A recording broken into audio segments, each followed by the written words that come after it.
देश को पहला समलैंगिक हाई कोर्ट जज मिलने की संभावना और बढ़ गई है। सुप्रीम कोर्ट कोलिजियम ने दोबारा भेजा है सरकार को नाम। वरिष्ठ वकील सौरभ किरपाल का नाम बतौर जज दिल्ली हाई कोर्ट में नियुक्ति के लिए एक बार फिर से केंद्र सरकार को भेजा गया है। सुप्रीम कोर्ट के पूर्व चीफ जस्टिस BN किरपाल के बेटे सौरभ LGBTQ अधिकारियों पर काम करते हैं। वो खुद भी घोषित रूप से समलैंगिक हैं। 2017 में अब तक किरपाल की नियुक्ति सरकार की ओर से आपत्तियों के चलते अटकी रही है। अब ये उम्मीद की जा रही है कि अगले कुछ दिनों में वो ऐतिहासिक मौका आ जाएगा जब LGBTQ वर्ग का एक व्यक्ति इस उच्च संवैधानिक पद पर आसीन होगा। हाई कोर्ट कोलिजियम की तरफ से उनके नाम की सिफारिश 2017 में भेजी गई थी। इसके बाद सुप्रीम कोर्ट कोलिजियम ने भी उनका नाम केंद्र को भेजा था, लेकिन सरकार की असहमति के चलते मामला अटका रहा।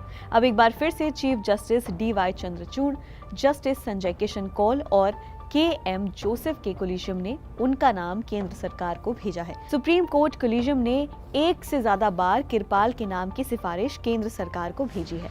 हर बार केंद्र सरकार ने जवाब में बताया है कि खुफिया ब्यूरो यानी कि IB ने इस नियुक्ति के विरोध में रिपोर्ट दी है। उस रिपोर्ट में सौरभ के पार्टनर का विदेशी मूल का होना और दिल्ली के स्विस दूतावास के लिए काम करना सुरक्षा के लिहाज से आपत्तिजनक बताया गया है। अब कोलिजियम ने इस आपत्ति को खारिज करते हुए कहा है कि देश में बड़े पदों पर बैठे कई लोगों के पति या पत्नी विदेशी मूल के रह चुके हैं। पूर्व अटॉर्नी जनरल मुकुल रोहतगी के चैम्बर में बतौर जूनियर करियर की शुरुआत करने वाले सौरभ की छवि एक मेहनती और काबिल वकील की है।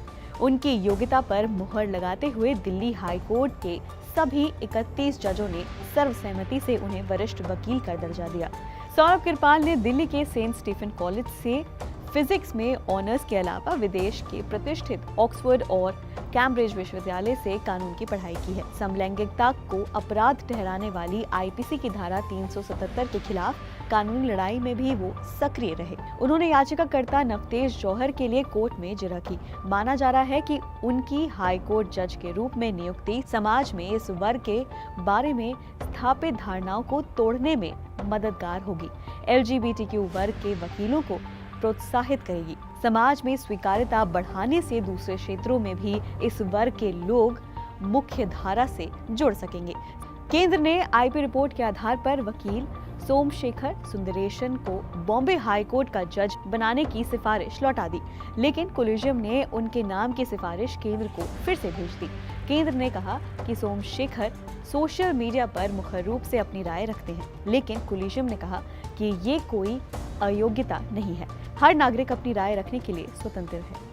फिलहाल इस रिपोर्ट में इतना ही। इस मामले पर आपकी क्या राय है हमें नीचे कमेंट सेक्शन में जरूर बताइए और बाकी खबर जानने के लिए आप देखते रहिए ABP लाइव।